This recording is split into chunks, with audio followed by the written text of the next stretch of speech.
This time on the show, Kevin Mitnick is in the house with his missile whistle to answer questions from us and you. Then preventing file clobbering with mistyped wakas, all that and more, this time on Hack 5. This episode of Hack 5 is brought to you by Domain.com, Carbonite, and Jackthreads. Hello, welcome to Hack 5. My name is Darren Kitchen. I'm Shannon Morris. Your weekly dose of Technolust. I am so excited this week. Why are you excited? Because we have an awesome guest in studio with us. Kevin Mitnick is joining us. Really, the missile whistle? Shut up. It was funny. Come on, it was funny. I know, I like it. It's like casting magic missiles. The missile whistle.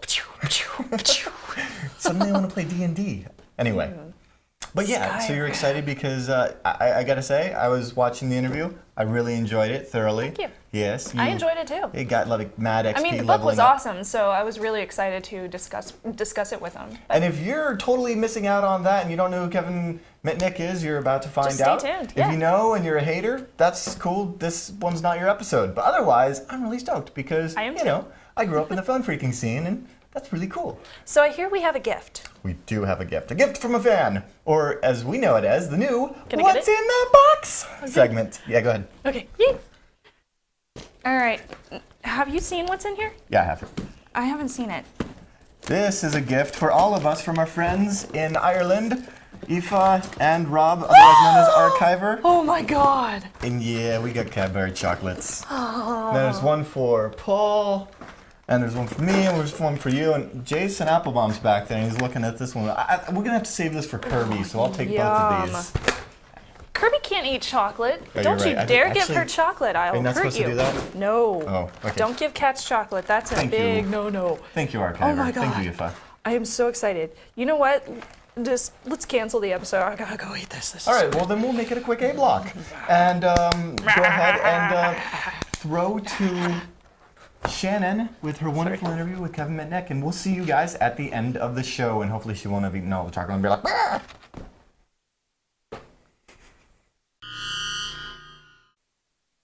Today I am so excited to have Kevin Mitnick in the studio. Now Kevin, you are known as the world's greatest, most wanted hacker.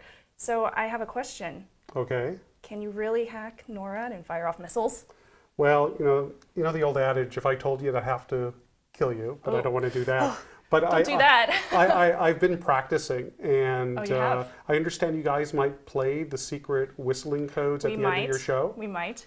Okay, I mean, you might want to keep it a secret because you don't want to give it to all the guys out there. They might launch missiles or something. Right. That would Yeah, be but bad. that's true. I ended up in solitary confinement for 8 months because what had happened at one point I was arrested and I ended up in court, and I figured I was going to get out on bail. My family was there, and then the prosecutor starts telling the judge, not only do we have to detain Mr. Mitnick, but we have to make sure he can't get access to a telephone. Because if he does, Your Honor, he can pick up the phone, call NORAD, whistle the tones, and possibly launch a nuclear weapon. Oh my gosh, that's hilarious. And when this guy said it, I laughed in open court. Well, yeah. Because it's so ridiculous. But the judge... Was NORAD even like online through the telephones at that time? I have no idea. I never looked. Yeah. Who knows? But so the judge actually made an order that they had to ensure that when I was detained that I didn't have access to a phone. So the only place they can put me was solitary. And that was for 8.5 long months. That's horrible. I mean, you're not the kind of person I wouldn't generally think of seeing in solitary confinement. No, it's usually like if you kill a prison guard, kill another inmate, you're the Mexican mafia. I don't think you're mafia, right? No. Okay. So, Kevin, you have wrote this book called Ghost in the Wires. Correct. I've read it, and I thought it was incredibly awesome. It's like a sci-fi thriller. Thank you so much. A real-life R.L. Neil Stevenson book almost. But for anybody that hasn't read it, what's it about? Well, it's kind of about me and my adventures as a hacker. From when I was a 12-year-old, my first hack was like hacking the bus system in Los Angeles. Yes. And that's awesome. There was you a lot of money. Yeah, it was no computers at the time. And I remember as a young kid, I was riding on the back of the bus.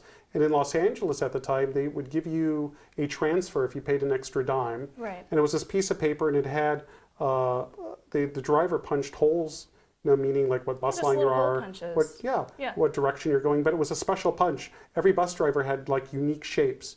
Not like when you go to the car wash and you Yeah. offer 10, that type of thing. I have so many rewards codes for all the shopping that I do. Trust All the me, yogurts, I know about the whole all the car punches. washes. Yeah. So as I was leaving the bus that day, and I walked by the driver, I go, "Hey, sir," and he goes, "Yes." I'm 12. Yeah. And I go, "I'm working on this project in school, and we have And he to believe you. punch these special shapes on cardboard, and that punch is really cool. Where do you guys buy them?" Right? What kind of project would a 12-year-old be doing? I don't know. I made it up on the fly, right? Because I wanted to get the answer. I wasn't going to say, But "Hey, you're totally innocent, so he believed you. believe me," told me the name of the store. I borrowed $15 from my mom, and I go get the punch. But then the problem was, where do you get the transfers? So as a kid, I was thinking, after these guys drive a bus for 8 hours a day, they're probably not going to clean the bus. Right. Probably some maintenance guy's going to do it. They're going to throw everything in the garbage. So you I rode followed? my bike over to the bus depot, and this was my first experience with dumpster diving. And it was out in the public area, and I climb over the dumpster, and I pull myself over, and it was like a jackpot.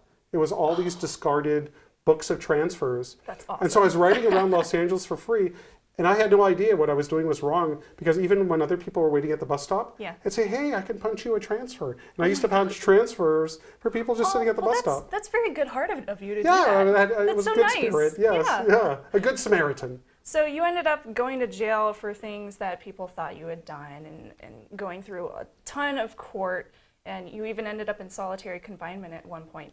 So that sounds like it'd be really hard to share with the world. So why did you write the book? Well, a lot of people really didn't know my story. There were 3 books written about me: The Fugitive Game, Takedown, The Cyber Thief, and The Samurai. And they all got it wrong. You know, they pretty much, interviewed the police, interviewed people that were like former friends of mine that made up stories, like the NORAD story, for example. And I thought it would be great to get out my story because it was so interesting. And I spent my life kind of as a hacker, and I wanted to get the true story out. That's really the good. reason. And they made a motion picture about me that wasn't true, called Takedown. And not I have only yet to the see movie that sucked. movie. Don't I kind of even go see it. It want to sucked. see it just to laugh at it. It's funny because I'm friends with one actress and one actor that played in the you movie are? in real Cool. life now, Donald Logue and Angie Featherstone. And but the movie was just like horrid. I mean, what ended up happening is I was in jail, and and my attorneys negotiated with the motion picture company Miramax and Dimension Films to do script changes and all this other stuff, and paid me a financial settlement because it was libel. So they didn't really talk to you about the script or anything when you were coming No, up with it? they never talked to me. They man. took it mostly from the book Takedown, which was untrue as well. Yeah. Oh, that's terrible. Yeah, so how would you like that? You wake up one day and somebody's making a movie about you that's not true, Hey, right? oh, that looks awesome, but no, you got that part wrong. Yeah, sorry. So there were a whole lot of security flaws for a lot of corporates, a lot of companies that you had to write about in here. Did you run into any kind of problems with those companies when you were writing the book? No, because Really? they don't know about the book until they go read it. I mean, everything is 100% true. Yeah. So I disclosed real names and real companies, and there's no defamation in the book. So as long as Wow. it's true and it's not under any type of protective order, I could write about it. That's really surprising. I would have thought you had to go through a whole lot of like legalities to be No. able to write some of the things in there. I had to go through more legalities on using pictures. Like if it's Seriously? like the pictures that are yeah. located in the middle? Oh yeah, like Wow. people that where the pictures These. were, where the pictures were taken by another party. I had to get releases, signed releases, and I had to go through a Wow. lot of trouble because in some of those pictures I didn't know who took them. Yeah. Like there was one of a guy named Justin Peterson, who was a government right. informant against me, and That was Eric Eric White- Hines. Hines, yes. and he was at SummerCon, and somebody else snapped the photo. So I found out who it was. Where was that picture? Right. There this, it is. This one. Yeah. I found out who it was, and it took looks like such a long surfer. time. And especially the one on screensavers. When I Oh, got yeah. off supervised release, they did a show, and I had to go because screensavers went to different companies, so I had to Right. go to Comcast, and trying to get them to legally release a picture is like buying a Oh, weird. house. Yeah. So was there anything that you couldn't write about in the book, Yes. or any kind of like attacks that you wanted to talk about that you Yeah, I didn't couldn't write include? about stuff that's under protective order because Okay. as part of my case, the judge, because the government wanted it, Mm-hmm. put a protective order on stuff I couldn't talk about. But there was other hacks because what actually happened is this book is 400 pages. I went way over word count. The book was Yeah. only supposed to be 250 to 300. Really? And my publisher was going to require me to take out a lot of this stuff, but they read it and loved it. Personally, I'm glad you included everything because But it's interesting. One cool story is one of my social engineering, one of my favorite ones, is this is like, rewind back to like 1984. Okay. And I was in Digital Equipment Corporation's network. And their I wasn't network... even bored. That's scary. I'm old. And their network was like my Disneyland, right? And I wanted to be able to sniff packets on this protocol called DECnet. Okay. And so this one company in the San Fernando Valley where I actually lived developed a monitor sniffer tool for DECnet. So I wanted to get a copy. And so I found out these guys ran their business out of a residence. It was like 2 guys. And they had a VAX computer. And I was thinking, well, how can I hack into it? Because when I got the dial-up number, and when I dialed up, it asked for a system password. So there's no way I'm going to be able to con them that way. Yeah. So what I did is I got an update tape from DEC, repackaged it up, put basically a Trojan on the update tape, repackaged it up, shrink wrapped it, put it in this box, and then I got a UPS uniform from a Hollywood shop. Oh yeah, those are so easy to There's find. a hat, uniform, clipboard, and around 7 in the morning, I knock on the door. The guy answers. I woke him up, which was intentional. Yeah. And I said, UPS, I have a delivery from Digital Equipment. Can you please sign? And I'm pushing awesome. myself into the door. Yeah. And the reason why is, what do you think I didn't have that would give me away? An ID? UPS truck. Oh, UPS truck. Right, of no course. truck. Right. So it took about 7 to 10 days. Oh, you didn't buy a truck? No, No? I couldn't Didn't afford wanna- it on my 18, it was like 18, 19 years old. Yeah. So what happened is eventually about after like a week, 10 days, they installed the update and I got in. But that was kind of cool crazy. because it was physical, you Yeah. know, and it was kind of like James Bondish to me. It was kind of like, could I really pull it off? Ooh, that sounds actually really fun. So were you worried about writing any of the different exploits that you included? No, I in had here? to take down a lot of the technical exploits out. Oh, And the okay. reason being is we wanted the book to be available to the general public. I noticed Yeah. that. Yeah, you made it really easy to understand a lot of the more technical hacking aspects that you included in it. Yeah, like legacy hacks, like with .r hosts, Yeah. which doesn't really exist these days. But that I was able to explain, and then I had different attacks because, as it worked out, when one attack really works well, you just use it multiple times against multiple targets. Yeah, Right. that So works. if you have a 0-day in Windows RPC, or in Apache or IIS, Yeah. you're not going to sit there and try to use a different exploit for each target. You're going to use the same one of over and over course. and over. So in a lot of the stories, I use them differently, right? Oh, okay. And then I illustrate it, and it becomes a fun read. Yeah, it because does. it was calling up somebody over the phone, pretending to be the help desk, saying that somebody reported a problem creating files with a period.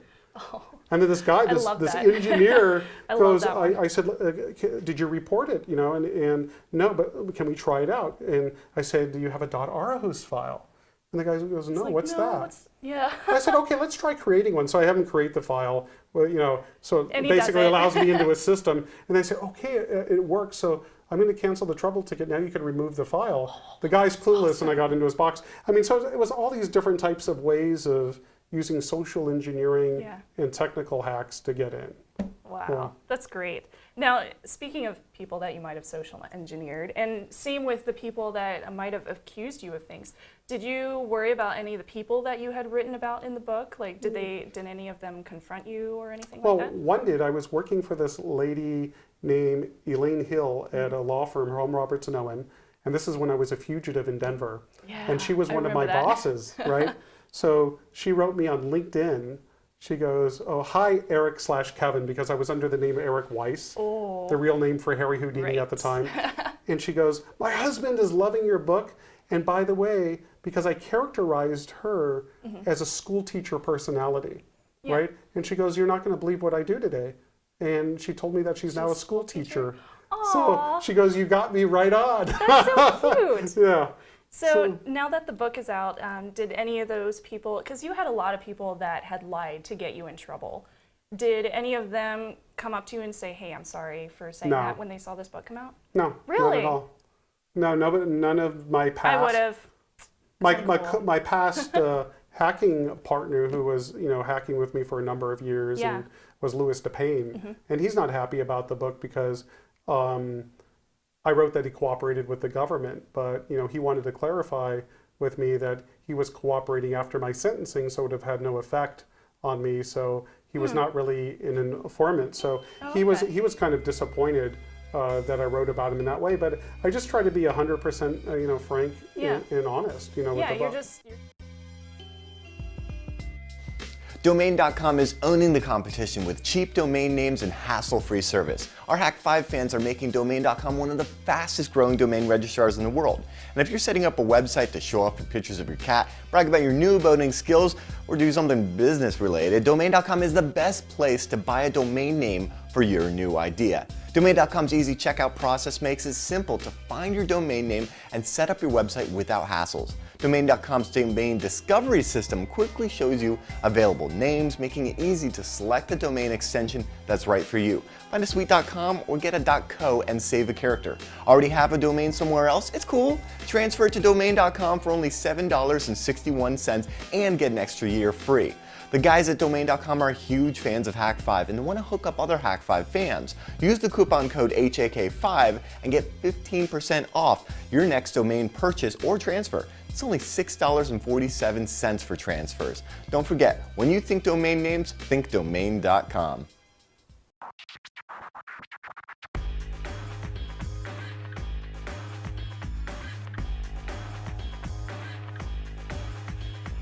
Okay, so you had so many fun hacks, and it just sounds like you had such a good time doing it. It was kind of a ball, but then again, it got more serious because my goal was to become the best at circumventing security. So you never made a dime off of any of this.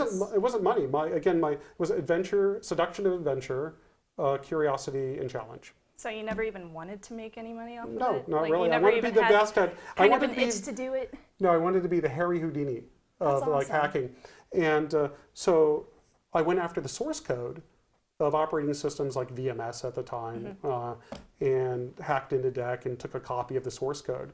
Which is like a serious offense. Yeah. But I was leveraging that source code to become better at hacking because I could analyze it for bugs. I could look at developer comments. I could change the code and patch system binaries. And then when it eventually became a fugitive, I hacked into cell phone companies to get the source code so I could maintain invisibility. And I knew that it was important to maintain invisibility because when the FBI was chasing me, I was doing counterintelligence. I hacked into the cell phone company in Los Angeles called Pactel Cellular. Right. And there was this informant that was trying to set me up. So what I did is I was able to get access to the call detail records. So I searched, well, who calls this guy? Who in Pactel Cellular calls this informant? And then I came up with a list of numbers, and I looked at their billing records, and it turned out they were calling FBI internal numbers. So it doesn't take a rocket scientist to figure out they're the feds. Yeah. So, common sense, I should have stopped there, but I didn't have any common sense. So I have this device called a DDI, a digital data interceptor, where it allows me to monitor a cell site on the data channel and see who registers and see who gets calls. So I programmed in these numbers into this device at my office. I worked as a private investigator, and I just let it sit there. And then like a month later, I walk into the office and I hear beep, beep, beep. I'm walking all around the offices, and it's coming from mine. I'm like, what the hell's going on? I look at my computer, it's my FBI early warning system has been tricked. Oh my gosh. And it turns out that one of the agents, I was petrified. One of the agents had called a payphone number, and I knew that number, what it was the payphone across the street from the apartment I was living at. So I was thinking, oh no. That happened 2 hours earlier. I was sleeping. If the FBI come to arrest me, they would have just walked in. Yeah. And they wouldn't follow a hacker. Like, why? Why would they follow me? They already know where I work. So the next logical thing is they were there to do a search. In America, they actually have to get a description of the premises. Right. So that night, I knew they were probably going to search the next day. That night, I moved out all my computer equipment, my floppy disks. Back then, 3.25 floppy disks. You had a whole cat and mouse game going. Yeah. So I moved all that stuff out, and then the next day nothing happened. So then I got a little bit bolder. I went to Winchell's Donuts, and I got a big box, 12 donuts, and I took a Sharpie and I wrote FBI donuts on the box of donuts. I put it in the fridge. And then on a Post-it note, I write FBI donuts inside, like the Intel, Intel inside, FBI donuts inside. And it just so happens they raided me at 6 in the morning the next day, and the only thing they found were FBI donuts. Well, that's why they were mad at me. And they didn't touch any. I don't know why. They left them all for me. Oh, well, that was nice of them. Maybe they thought they were, Maybe you were hungry poisoned or afterwards. something. I don't know. Of course, you're going to poison something. Well, you never know what they That think. makes sense. Yeah. So I personally, I don't think that the law quite understands what it took to be a hacker back then. Do you think that they'd understand better now and maybe had given you more fair treatment? Well, it was kind of, computers and hacking was kind of mysterious. Yeah. And they couldn't understand the nonprofit motive back then.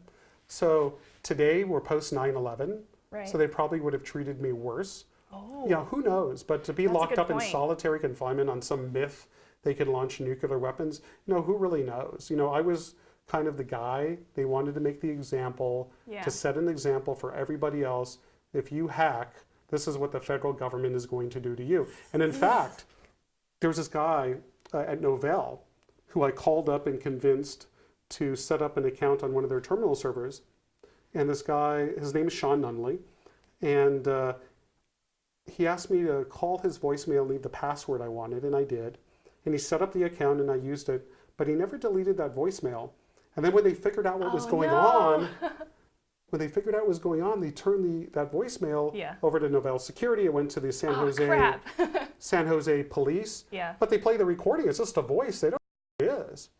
So They're just they like, couldn't oh, it solve must it. be Mitnick. No, they couldn't solve it. They didn't know. San Jose Computer Crime Squad had no idea who I was, I guess. Yeah. So eventually it gets to the FBI in Los Angeles, and one of the agents plays the tape, immediately knows my voice. Oh, that's Kevin. Yeah. Calls up Novell, says, I have some good news. I have some bad news. The good news is your hacker's Kevin Mitnick. The bad news is we don't know where to find him. Oh.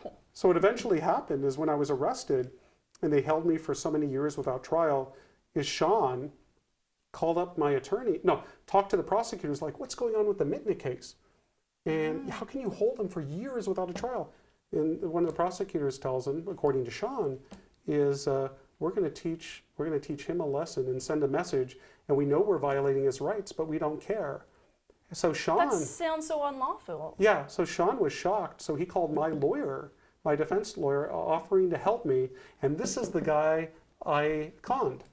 So now we're great friends today. I mean, we're really good friends. He works for Fusion.io. That's awesome. And I mean, it was just like, wow. And he was appalled. And I didn't even know what was going on. I was just sitting in prison wondering, where's the light at the end of the tunnel? Yeah. Yeah, it was a scary experience. Now, given that this book is kind of a look at your past days in hacking, is there anything that you regret from the past days? Yeah, I manipulated and conned a lot of people. That's not cool, right? It's not a nice thing to do, even though my objective was hacking. So I feel bad for if I caused anyone to lose their job. You were a young kid, I mean. Yeah. Well, I was an adult too. I was doing this till I was 31. So if I don't know if anyone lost their job. I don't know what harm, that I caused to the individual. So, I regret hurting anybody or causing any company's loss. Yeah. Because to me, cyberspace was my playground. And I wasn't trying to hurt somebody. I was just trying to be the Houdini of hackers. Right. Now, how would you define black hats and gray hats and white hats? Is there any kind of line between them? And if there is, what place do you think you're at? I don't know who came up with that definition. I guess I guess once you're a black hat, you can never get that black out, right? So I'm probably gray, meaning that hey, I did things illegally, and now where can you take an illegal activity like computer hacking and legitimize it, right? That's true. So it's really cool because now I do the same thing today. Clients pay me a lot of money, and I get to break into their systems, and it's fun. And I help them. So that's what you do now. Right, yeah. But it's kind of like Pablo Escobar becoming a pharmacist. Where can this happen, right? That's a terrible way to look at it. Yeah. Now, what kind of techniques have you developed over the past years to hone your kind of craft as kind of a social engineer? Well, I mean, I love Dave Kennedy's social engineering toolkit. I mean, he's taken that toolkit and made it easy. Before it's doing it by hand using tools like Metasploit. Yes. But social engineering. We love Metasploit here in the Hack 5 house. It's a fantastic tool. I agree. But a lot of it is, and it's simply by having access to a tool doesn't get you in.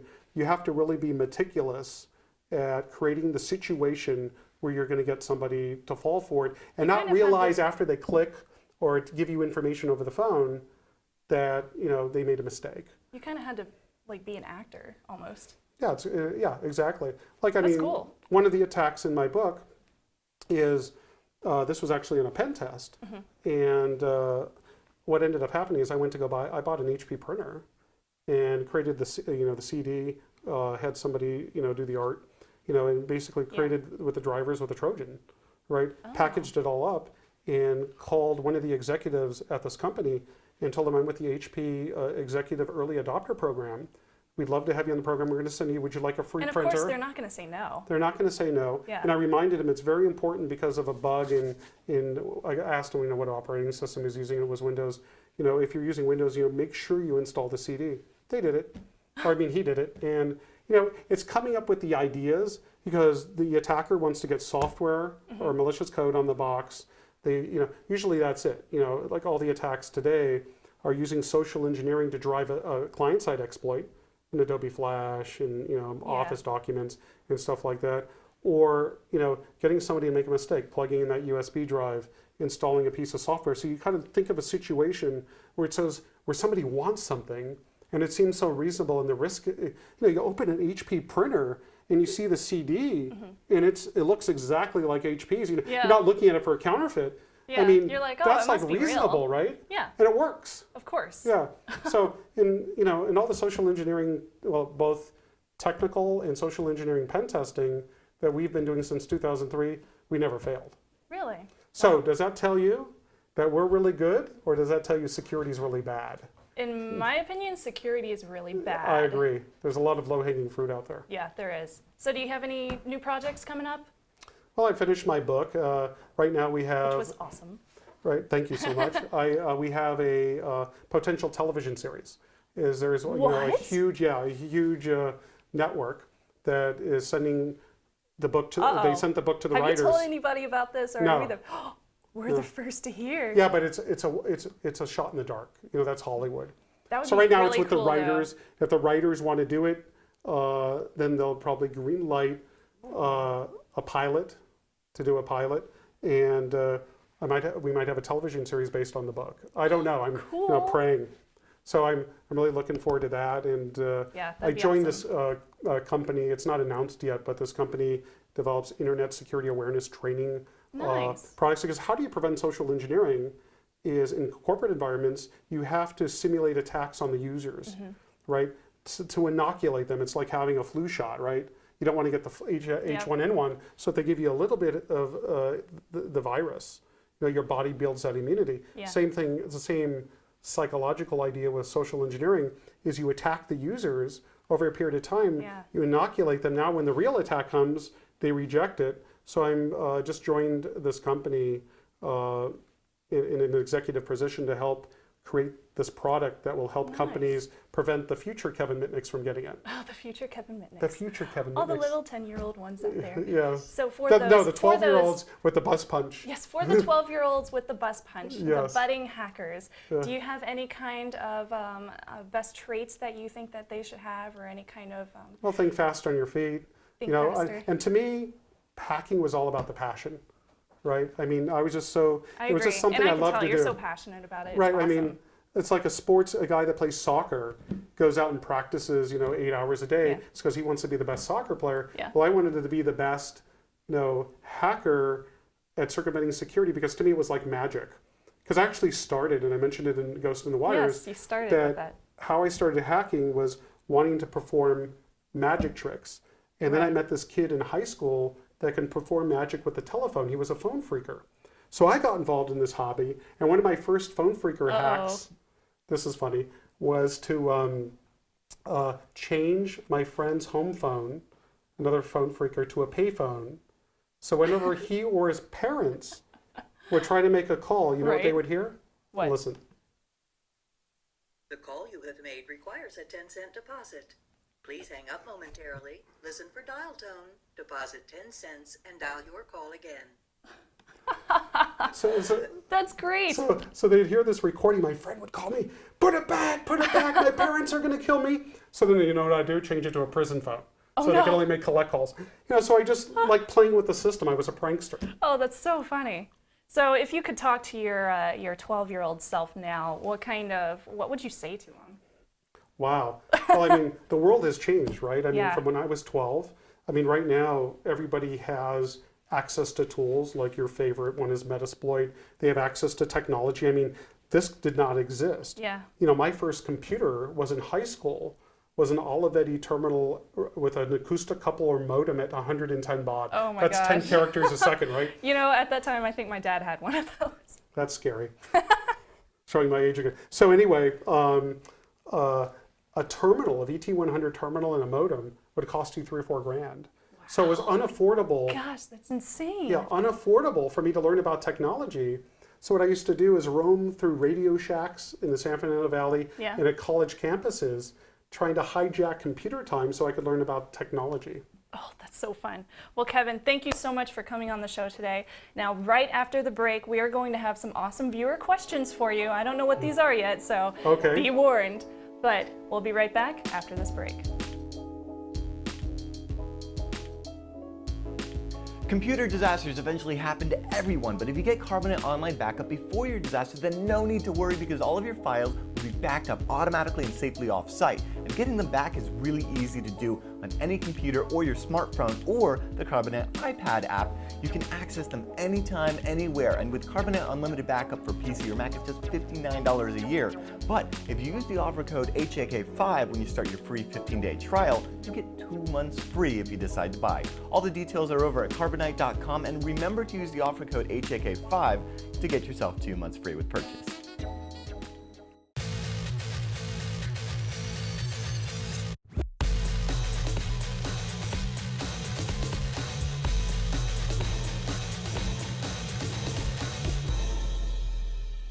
And we're back, and with us in studio at Hack 5 today, we have Kevin Mitnick, and we are ready for some viewer questions. But are you ready?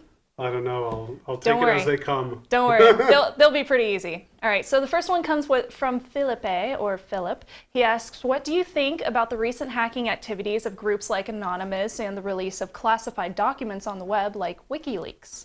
And how would you contrast that to hacking back in the day? Well, it's certainly a lot different from hacking back in the day. Yeah. I mean, it's kind of like when I read about this stuff, I go, wow, these guys have balls. Right? Yeah, no kidding. I mean, well, first of all, I look at WikiLeaks, really wouldn't be WikiLeaks without Bradley Manning. Mm-hmm. So without Bradley Manning handing over all those documents, if he in fact That's did true. it, Yeah. nobody would even know who they are. Yeah. Right? So is it really Julian Assange or is it Bradley Manning? So that's a question. But like groups like Anonymous, especially LulzSec, I mean, it's like in your face, right? Yeah. Oh, we're gonna do a DDoS attack against the CIA. Yeah, why not? Are you allowed to use cuss words on this show? Oh, for sure. Oh yeah. So and today's fuck FBI Friday, and stuff like this, and I'm going, That's horrible. And I'm going, I wonder how long it's going to take before these guys are caught. And I'm looking at their Twitter feed, and so other like 300,000 people. Yeah. And I'm looking at the times they tweet, the type of language they're using, and I kind of pinned it like, I think these guys are in the UK.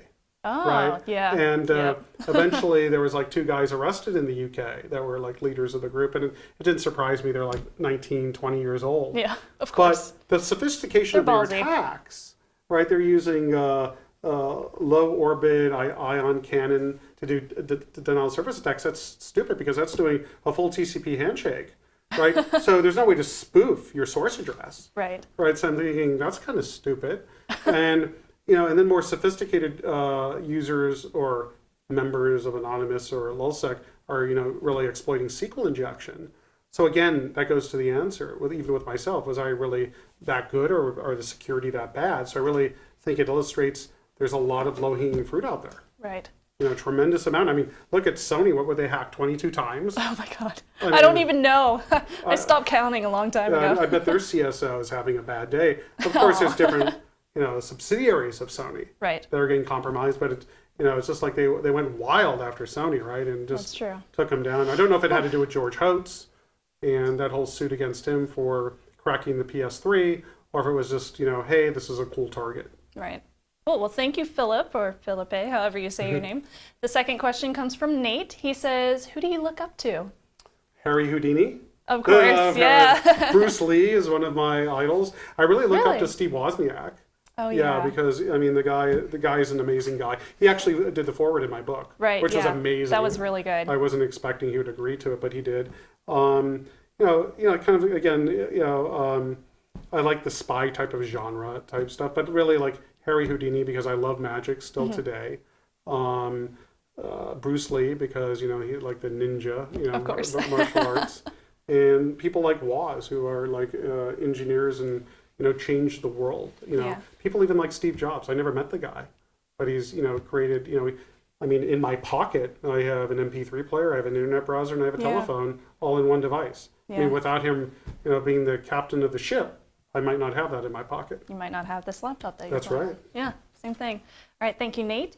The next question is from Andy. He says, what are your views on the U.S. government laws like SOPA that limit our rights as citizens of the internet? Well, it doesn't surprise me, but it's a law, from my understanding of it, I didn't look at it in depth, that has no due process. So what I understand, agree. if there's an infringement that the executive branch determines, they're the judge and jury, right, and executioner. If they determine that something is violates copyright, they could sit there and interfere.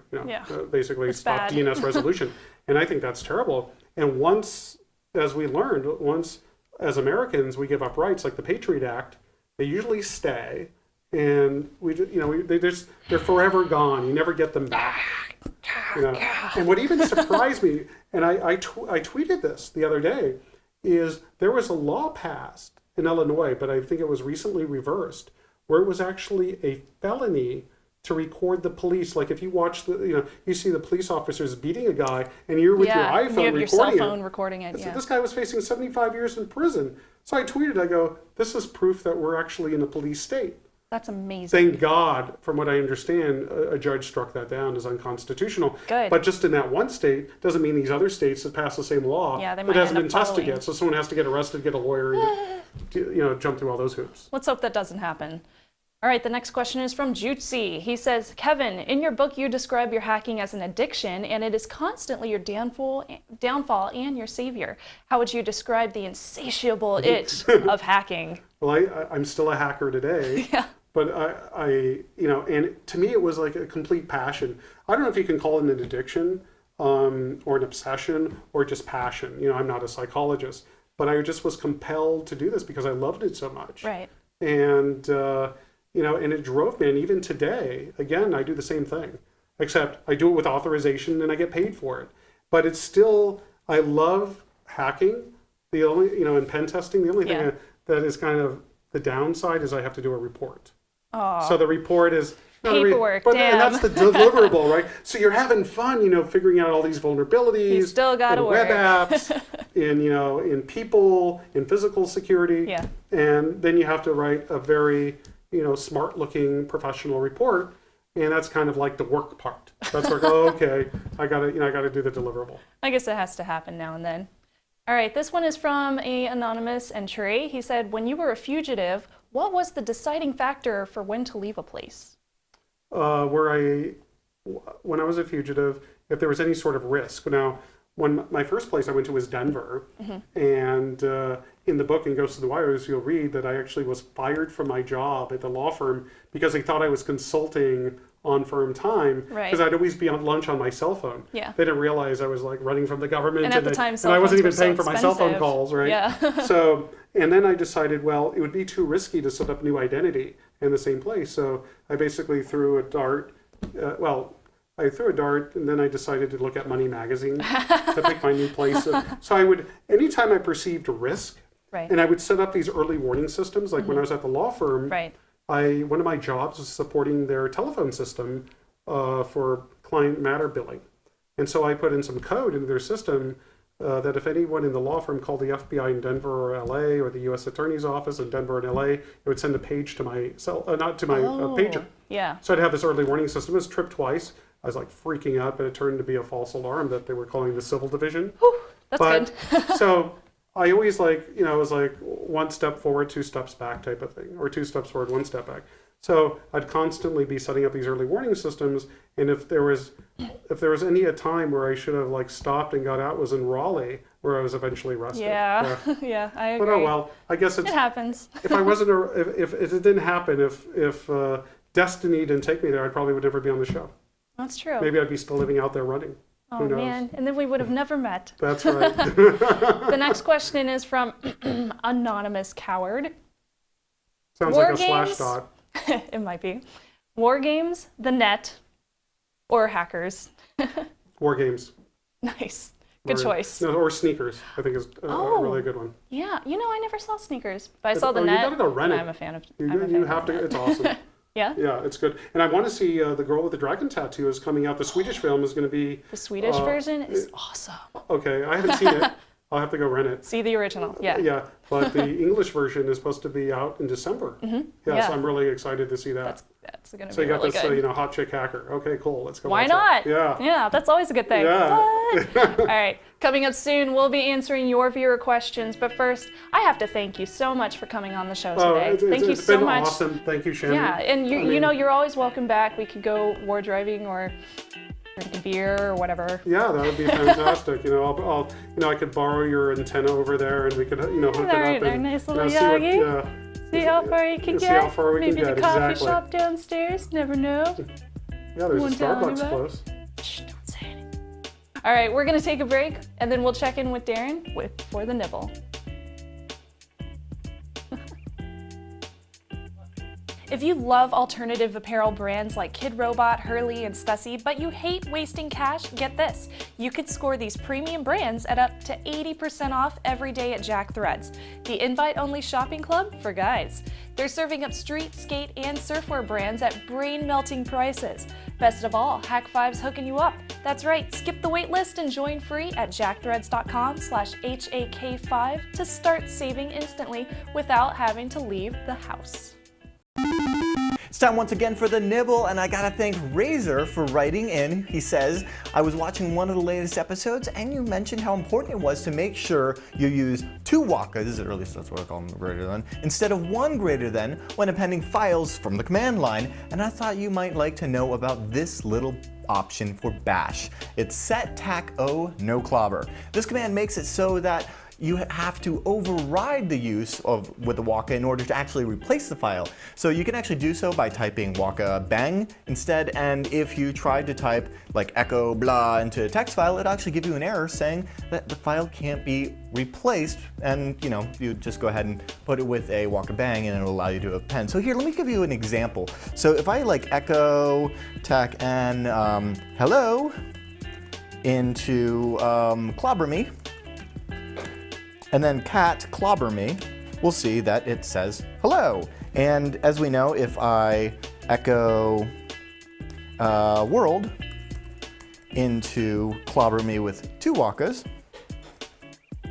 and then again cat clobber me, I get hello world. That's fantastic. But now, if I set this option, set tac o no clobber, and then try to, I don't know, echo bunch of gobbledygook into clobber me.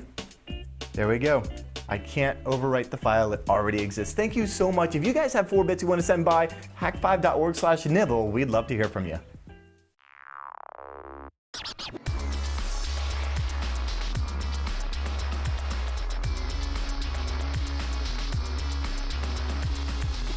And it's time for my favorite part, the trivia. Ooh, what do we have this week? And Technolist Photo of the Week. Oh yeah, those are both good. Yeah, deliciousness. So the Technolist photo is from Steinar. He sends us a photo of someone hacking in a hotel room with their Wi-Fi adapter from the hack shop. What? Hackshop.org. I'm sure he kept it under 20 dBi. Of course. Yeah. Yeah. You saw all the stuff that was going on his computer. No worries. Anyway, let's move on to this week's trivia question. Last week's trivia question was, what were the safe words uttered by Simon to calm the river? Oh, you know what? I actually forgot. But I do know that I want a Odie bar. Does that count for anything? No, after the show. All right. We've had enough chocolate as it is. Odie Woo! bar. Okay, the answer was, I probably am going to pronounce this wrong, Eta Koram Nas Mech. Did we actually get any winners for that? You know, a few people got it right. I think there might be some people with coats of brown. I think so. All right. This week's question is, when calling the LAPD Organized Crime Unit, what password did Kevin Mitnick social engineer out of a lieutenant named Billingsley? I don't know. It comes straight out of the book. I'll give you that much of a hint. Where can they answer? They can answer over at hack5.org/trivia for a chance to win some awesome swag. Of course. And if you're not lucky enough to win some swag, you can go and buy some over at the Hack Shop, HAKshop.com. We'd love to. Your business actually totally supports. What's new? The duckies are back. USB rubber ducky? Yeah, we got those. I think. Don't do that on TV. Do what? Never Oh, mind. and we also have the new Wi-Fi pineapple T-shirts. Oh yeah, those are really freaking awesome. They're adorable. Yeah, so you should go get one because they're awesome. Yeah. You wanna? Oh no. Thanks, Jason. He's got the candy. They're And red. you can also We'll talk follow about us it on later, but- Twitter, Google+, Facebook. Are you listening? No. Gosh. Twitter, Google+, Facebook, all that stuff you can find over at hack5.org/follow. And you can also find all the download links, iTunes and WMVs, whatever, of our WMVs. show. WMVs. We don't have those anymore? No, 2008 called it once its format Sorry. back. My bad. Anyway, we'll see you guys next week. I'm Darren Kitchen. I'm Shannon Morse. Trust your technolist. Bye. I'll see you on the XVid. Candy? No.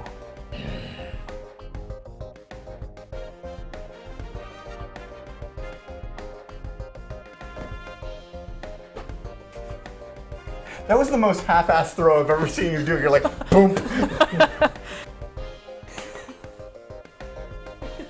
There's candy. Yeah, this is what I have to work with. Follow the yellow brick road. If you'd like to take snubs from us, write 548 Market Street.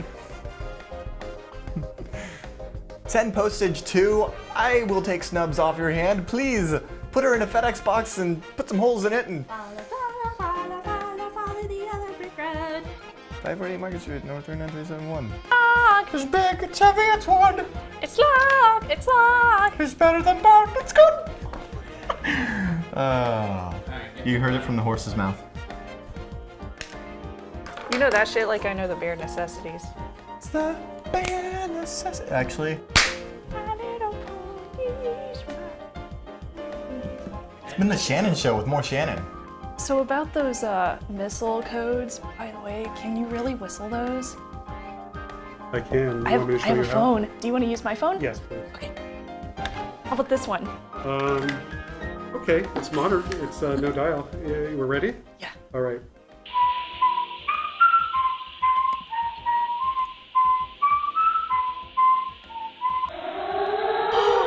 Oh my God! That's awesome! Don't tell anybody. Okay, I won't. I don't Don't know worry. if we should put this It's on not the air. recording.